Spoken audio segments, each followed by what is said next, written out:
Hey there, and welcome. This is Heather and Carrie coming at you for another Brand Scoop Live. I'm Heather. I am the owner behind Aura Brand Studios and primary creative, and I help creative business owners create authentically aligned digital identities with branding, websites, and funnel marketing. And Carrie is here as our social media expert. Carrie, do you want to introduce yourself if there is anyone new watching?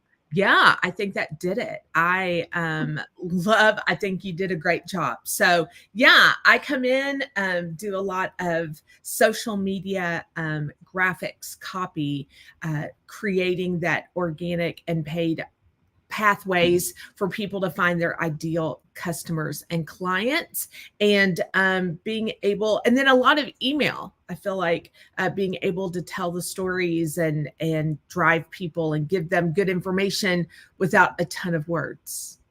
Yeah. It's huge. So And, I think this, our topic for today really shows off why we are kind of two peas in a pod, because we have very complementary skills and they all kind of like feed into successful digital marketing for our clients.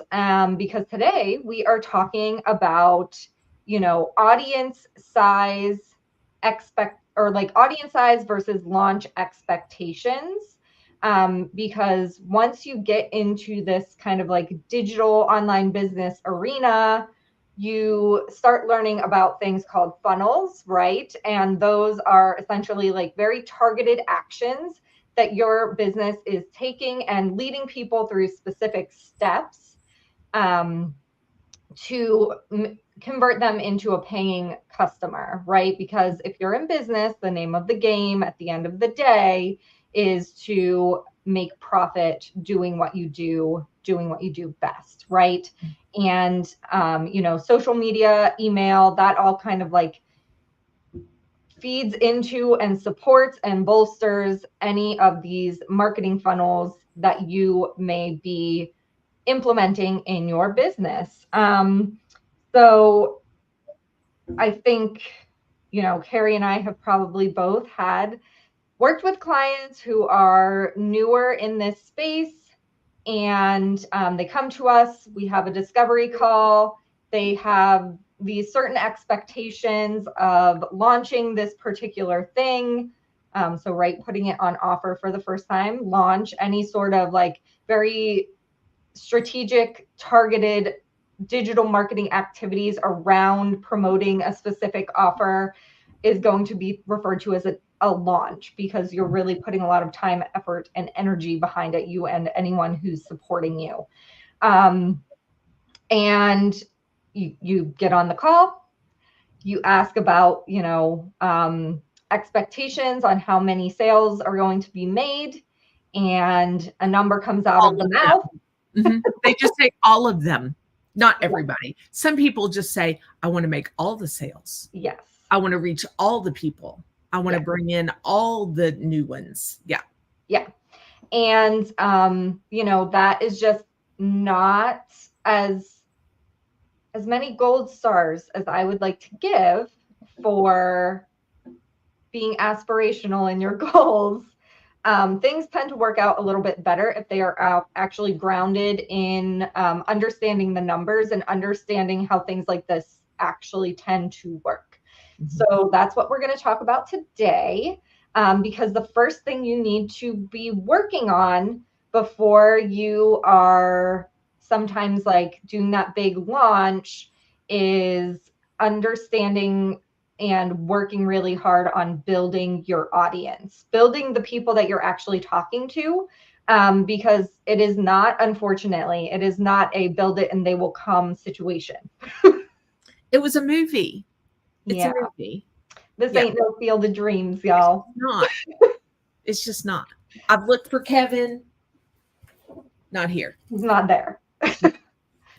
Well, thank goodness on that one, honestly, because if Kevin was under the desk, we might have bigger issues. That's true.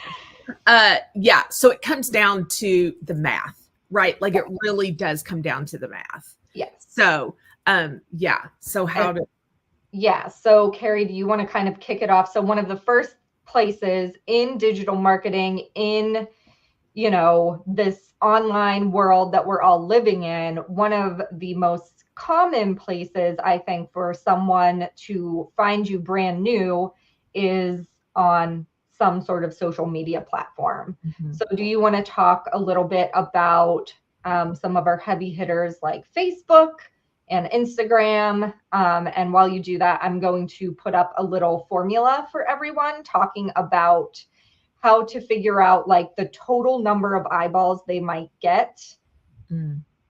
with understanding those numbers. Yes, I think I've got all that. I think I've got that. So yeah, so you're seeing there total number of Facebook followers, or average engagement, which can be Divided very by average engagement, right. actually. Plus 1% is total eyeballs. So when we post these things, when we get those people involved, right? And then they're going to start showing up in their feed more. They're going to become, they're going to be some of those top followers. If you have those badges turned on, those sorts of things, they aren't still always going to see all Yeah. of your material. So and we've mentioned this, right? That while you kind of feel like, oh, this has been like ad nauseum, pushing this same product or this same service over and over and over, the truth is they're just not going to see all that. So while there does need to be other pieces of engagement and education and entertainment and some other dips out of other buckets, being able to get those, but it still comes down to how many, those total eyeballs, the benchmarks of those, and then being able to take that number and extrapolate it out into who is actually going to receive. I'm trying to receive your final push message, Mhm. right? So we're always, Heather and I, how many times a week are we like doing this, and like we grab our phones and we're like punching numbers and doing we math. we Try- are just kind of like sporadic number crunchers sometimes because yeah, it really matters and it's really important, and it's important that we understand it for our clients, right? And so we're talking about two things here, right? We're talking about your total Facebook followers, which you do want to be actively trying to grow. But then on top of that, we're also talking about um, when you put that content out and you're putting energy and effort behind creating that content, make it content that people are going to interact with. Because essentially the algorithms, right, are going to push the content to more of your audience when it seems like people are interested in it. And it might not be like, right, getting that interaction on some of those, what Carrie was just referring to as kind of like fluffier content. Like I think sometimes we've had clients tell us it's filler content, but it's not. It's actually strategic mhm. because that interaction and activity on some of those non-sales based communications are still going to help to kind of like lift and elevate the sales posts when they come. That's right. That's right. And I think being able to see, and you'll kind of think, well, what is that even? In the moment you might go, well, and you've probably commented on people's things not knowing that it's going to circle back around in a week, and whether or not you recognize, oh, she talked about this last week and now this week she's doing this. You may not recognize it, but your brain remembers, and Yeah. it will start creating that through line that those clients then are like, oh yeah, has been consistent and it does have a place. Yes. Yes. And that's why, right, to being consistent about your social posting and interactions and working to get engagement and building the relationships with people is so important to happen kind of like all the time, because then it's just like giving you a really solid runway when you are ready to then start promoting, an open cart for a program or a subscription or something like that. It just helps to make that even stronger when you actually go into that. So social is kind of like one avenue that would be top funnel, right? Organic social, paid social. That is where people are kind of like in the early stages of getting to know you, and you're constantly like re-emphasizing that relationship with them. The second, and then also where you can use one of these sorts of formulas to figure out realistically what your numbers are looking like. So total Facebook followers divided by average engagement on your posts plus 1%. So whatever you get from this part, total followers divided by average engagement, and then add 1% to it. That's essentially around how many people you can expect will see any given communication about a particular marketing campaign. Next would be, and the other one of your other very important digital marketing tools and pillars to keep consistently growing is email marketing. And the same rules kind of apply here as far as consistency in communication. You don't want to be the person that, gets someone on your email list for some particular, like a freebie or something like that, and then they never hear from you again until you're trying to sell them something. Don't be that friend. That's right. Don't be that friend. Don't do it. Just say no to that. Just say no. So, you are building trust. Like that is the biggest. I don't care if you, it's going to sound ridiculous, but if Michelangelo tried to sell you a painting on Facebook today, it wouldn't matter because it's not about who he is. It's, do you have trust in his artwork? Like if he was alive, do you see what I'm saying? So like they want to know not only the social and social media has a place, and they are interacting and they're wanting to get involved with you because they want to get involved with you. They don't want to go to the big box store and get this, right? They want to get it from you because you have a story. You tell them why they want this, how they can use this, what benefit this will have to their day. And that makes a difference. And you can articulate that even more within that email. Yeah. And you can use them in conjunction with each other, right? So if you are working on building your email list, which honestly is one of those evergreen ongoing activities, again, you can use a lead magnet. So some sort of free offering where essentially the cost for the thing is someone giving you their email in exchange.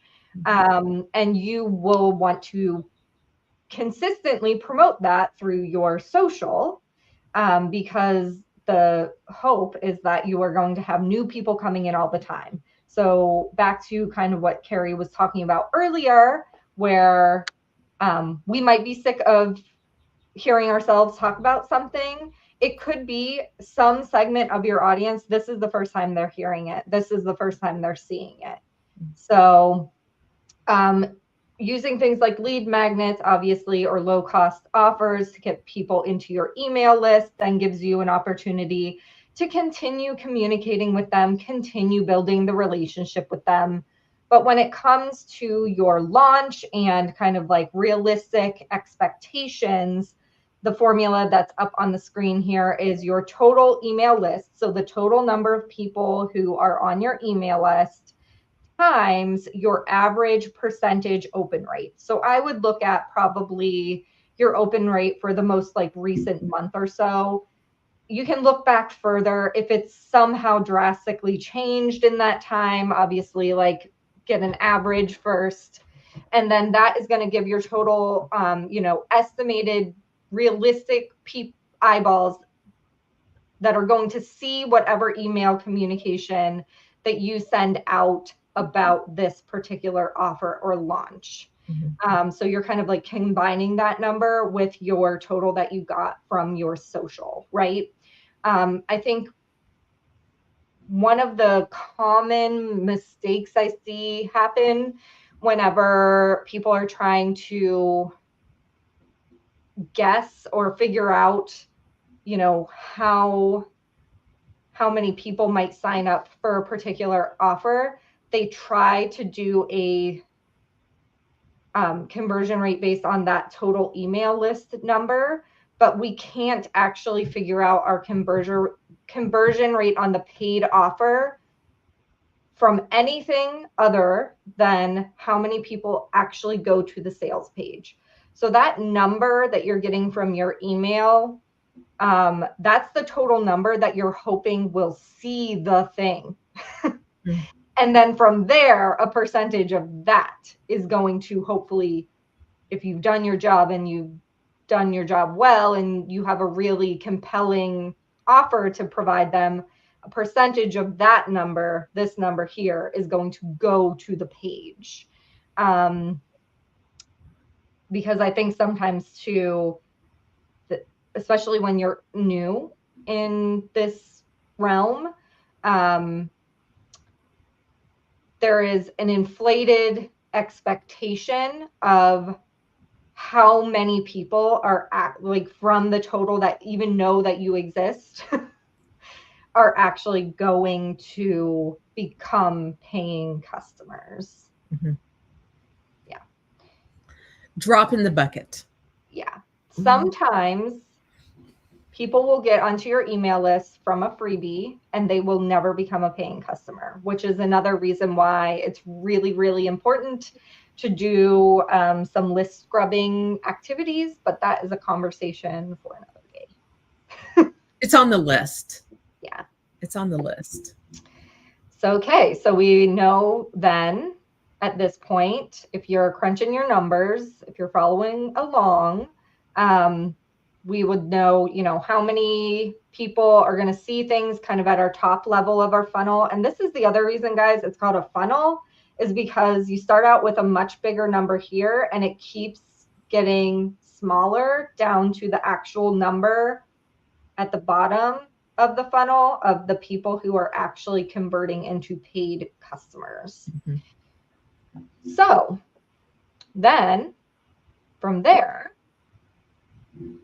this is where the rubber really hits the road, right? This is the, once people are actually going to your sales page, which if you are doing a launch of an offer, it is statistically speaking going to convert higher if you are using a dedicated sales page to promote that thing. It gives people more information about the thing and also uses some psychological tactics that we leverage in conversion-based copywriting and design to emphasize to people why they need the thing that you are offering, right? More than just your standard product page ever could. And it also creates a very streamlined, easy pathway. Yes. So that they don't want to go to your homepage and have to scroll down or figure out what tab and then look at they want it quick. And that's where they start we want quick, easy decisions, right? So when you have that dedicated sales page, not only are you driving them there where there's a place for more detailed information about your product or service that you're launching, but it also they can go right to it and sign me up or give me that or whatever that is, then it becomes very easy. You want it to be as easy. And that first, the first thing should be right above the scroll line. Like, don't even let them, the first button to convert can be right there. So, but that's another. Yeah, or the first button that drops them down to the primary That's right. product information. That's right. Yes, we want to give them an action to take above the folds. Yep. So in, we're talking old newsy terms here. Let us get our little page boy caps on. Yeah. But in digital land, it's before they have to scroll a standard web browser, right? Yeah. And we want to give them an action, but yes, to Carrie's point, the other reason that we call them marketing funnels is because it is one dedicated action that they can take from this particular sales or landing page. And we don't want them going off on their own adventures. We don't even give them an option to do so, because we want them to be very specifically focused in on the thing that we are putting in front of them and saying, hey, does this sound like a good option for you? Nothing to confuse, and no squirrels. No squirrels. Right? Like, or if you don't want this, there might be this. Well, there's no or, right? Yeah. Like, no, you want this, and we can tell you want this, and so let's get you one, So yeah. Yeah, and I think too, that brings up a good point. Now I'm getting overheated. Brings up a good point, which is, no, this is not a bathing suit. You've been so worried. Brings up a good point. You should have had a banner. This is not a bathing suit. If you are concerned that you need to have, let's say you are launching a subscription for the first time, and you think you need to have a mini option and the middle option, and then the VIP option that has a variety of different inclusions. Keep it simple. KISS method. Choose the one that makes the most sense for you to launch, that you feel like is going to give your customers the best experience, and don't try to give them too many choices, because a confused mind does not buy. And any time that we are providing an additional option out there, it's just giving people another thing to try to have to put a lot of energy and thought into making a decision. So I think, once again, that could be a whole other long topic for another day that we probably will cover at some point. But just from an audience size versus conversion launch expectation standpoint, you're going to want to make sure that you are using an analytics tool to track this sort of stuff. So Google Analytics is obviously the most common, so that you can see your actual total unique page views. You don't want to take just your the total number of views, because people will go to the page, leave it, go back. So you want to understand like the number of individual people, which is total unique page views. And after you close your cart, or if it's an open cart, you look at this at the end of the first month, I would say. You're going to look at your total number of purchases, and then you're going to divide that by the total unique page views you had over that same time frame. And that is going to tell you what your conversion rate is. So the other two numbers are just kind of giving you an understanding of like how many people you'll hopefully reach, because those are your primary top level places where you're communicating this offer, right? And then your conversion rate is actually telling you, was this a successful endeavor or not? Do I need to make adjustments to the sales page or the offer or something of that nature? Because your benchmark conversion for a paid offer is typically between 1% and 5%. That means that if 100 people go to your page, if you get 5 people to take you up on your offer, buy the thing, that is a very good conversion rate. Your funnel is functioning. Even if one person signed up from that 100, which obviously we'd hope for more, but if one, technically you are still within benchmark. Yeah. So just keep that in mind as far as like really easy whole numbers to think about. Yeah. And with that average being 3, you think about that.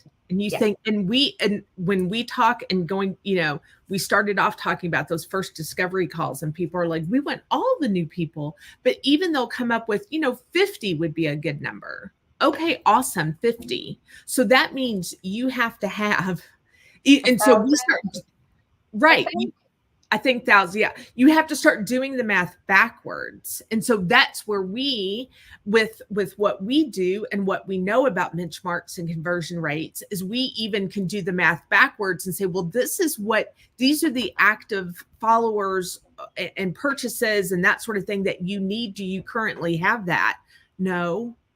Cool. So you have to readjust those expectations into what is truly going to happen. We don't want to dash anyone's hopes and dreams, but it is a marathon. It is not a sprint. It is not quick.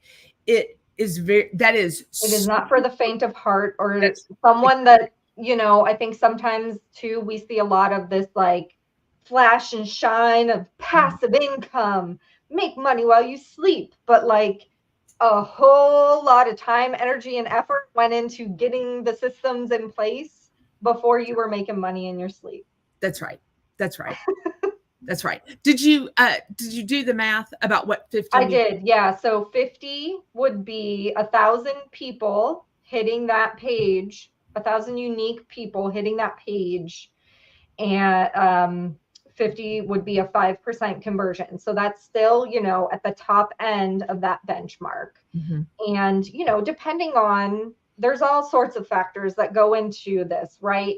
The offer itself and how appealing that is to your current audience, because sometimes people, I think we've both experienced this as well, where a client has an existing audience, but the offer that they're putting out might not be exactly aligned with that existing audience. And so in some ways you're kind of like starting over a little bit. There might be some overlap, right? Which puts you in a better starting point. But it comes down to your offer. It comes down to the competition in your space. I think sometimes too, people want to skip the research step of, like what else is out there? It sometimes can be a pricing thing, right? And sometimes it's just the grander environment that we are all living in that we don't actually have much control over.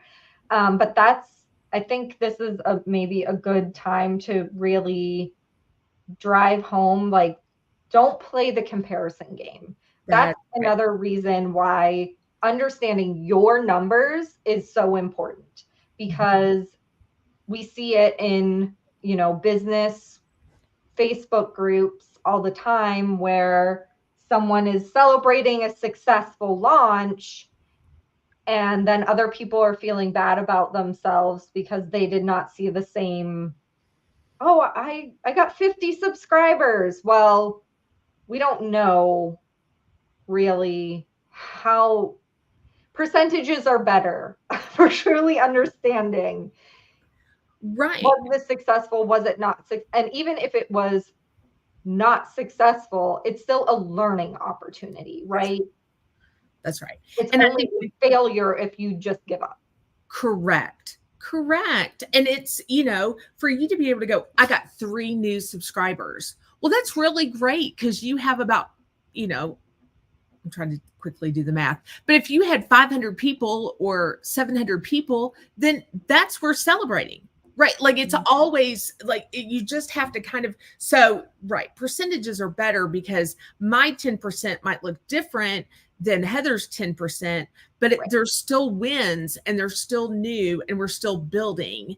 And so once you get them, understand, but being able to understand what that really looks like for you and your business and where you are in that business Right. Right. is huge. And Yeah. like I said, we never want to dash anyone's dreams, but we want to be real. We want to manage those expectations because we don't want anyone ever feeling like, well, that was a bust. Well, it's not. It's Right. new. It's different. What do we learn? I just don't think there's a whole lot of failures. I just think there are learning opportunities and what can we do different next time to create this? What do I need to really articulate in those emails? What do I really need to share on social? What do I need to maybe beef up some, make my sales page or website more user friendly or easier Right. to navigate? What investment do I need to make in these things, or outsourcing some of that to people who can handle that quickly and easily for me? What does that look like so that the next time, right, we've got more train on the track, a little more momentum, built a little more trust, have more eyeballs, and be able to convert those new customers at that point. Right. And I think that is another good place to kind of bring up that if you are wanting to make some improvements for next time around, if you put all of this time, energy, and effort into building your Facebook followers up, building your email marketing list up, ask them their opinions. Mm-hmm. Use them to find out, Yeah. hey, like, you typically can figure out, at least in email marketing, if they clicked any of your promotional emails and didn't buy, you can send them a survey and say, hey, I'd love to know people love when you ask their opinion. People love feeling important, right? Mm-hmm. And we do value their opinion because at the end of the day, it's their opinion that matters with this, not really yours as a business owner. Mm-hmm. Obviously, you want to do what you are passionate about because that comes through, but ultimately you are working to serve your customers. Yeah. So they're important. Their opinion is really important. That's right. That's right. And so thicken up your skin a little bit. Be prepared to hear what they have to say. Your thing is not for everyone, and that's okay.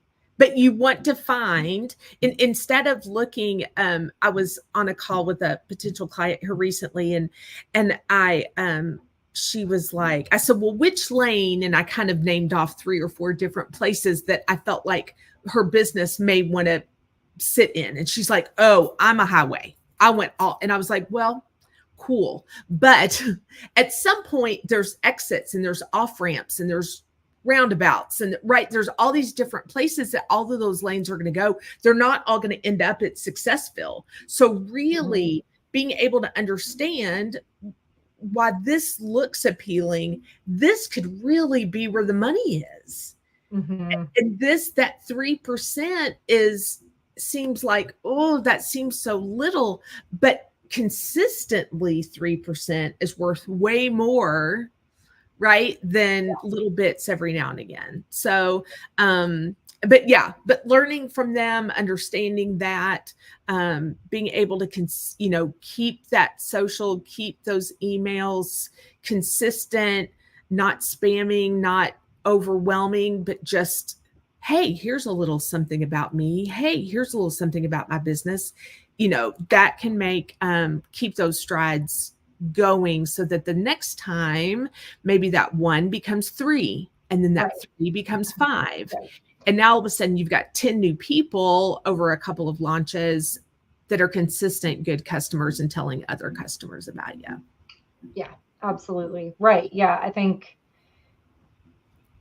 the best thing to do when it comes to this sort of thing is obviously like put your emotion and passion into developing the offer and the messaging around the offer. But then when it comes to actually assessing the performance, you got to put your science hat on. You got to put your analytics hat on and just look at it truly from a factual standpoint. Yeah. Anything else to add? I think that pretty much covers everything for this topic. Obviously, we, kind of touched upon the fact that there's about 5 more topics that could come out of this. And that's what usually happens. And this is what cracks us up. But we like to be on. Exists. And maybe, and I think we invite people, if you are thinking about this, but you just want to do like like a strategy call and say, hey, I've kind of done the math. These are my numbers. I think it's this. Yeah. Well, let us know. Like, we'll jump on and we'll schedule that and jump on with you and look at your numbers and look at things and be able to help identify those maths, or maybe, yeah, this is great. Maybe this is a little weak, whatever, offering some of that strategy to be able to help people. That's why we love to do what we do, is so that people who love to do what they do can do it well. Yes, absolutely. You're right, Natasha. Hi, Natasha. Say hi to Natasha. Even when we have to it's hard to condense all of this into one video, which is why everyone should come and join us on Fridays, every other Friday at noon. Yep. For whichever topic we're diving down the rabbit hole on. You'll love them all. We'll have a big time. No, it's super fun. And don't let the math scare you. It's only for your benefit, and you'll feel so much more. I think our clients that go, oh, wow, so it's not 50, it's 12. And then when they hit that 12, they're like, yes, where 48 hours ahead, if they hit 12 and they were thinking 50, they were super disappointed. Down in the dumps. Like, yes, success. And that makes us feel good. It makes them feel good. And then that momentum gives them that little starch in their spine to create their next offer and their next offer and their next offer. Yeah. Yep. Are your biggest cheerleaders. We're just their biggest try, yeah. All the time. But yes, that is a great point, that sometimes you're doing the me search and you just come up with this idealized number in your head. And then when you don't hit that, you're like bumming yourself out about it. And that's not cool or fun either. Right. And so, but if you just knew, then that's where, that's where the beauty is, and the success, and it's just a change of perspective. Right. It's always been the same, but it's just that change of your vantage point, which can be ginormous. So again, if you want, if you want more or have questions, reach out. We'll look at it. And I think that probably wraps us up for today. If you have any questions, leave them in the comments. We always monitor those. And I think next time we are kicking off a hiring experts series. So it's going to be a 3-part series. I believe, are going to have a special guest next week to talk about that. And not next week, the 12th, the next time we're live. But just as a little quick heads up, if you are working on you're thinking you're going to be launching in Q3, Q4, you're needing to hire for those types of projects like now. Mm-hmm. So that is why we are doing this series right now. Right. So I think that's all for today, but we hope to see you next time. I love it. Thanks, guys. Thanks, Heather. I'll talk to you soon. Alrighty. Thanks. Bye. Bye.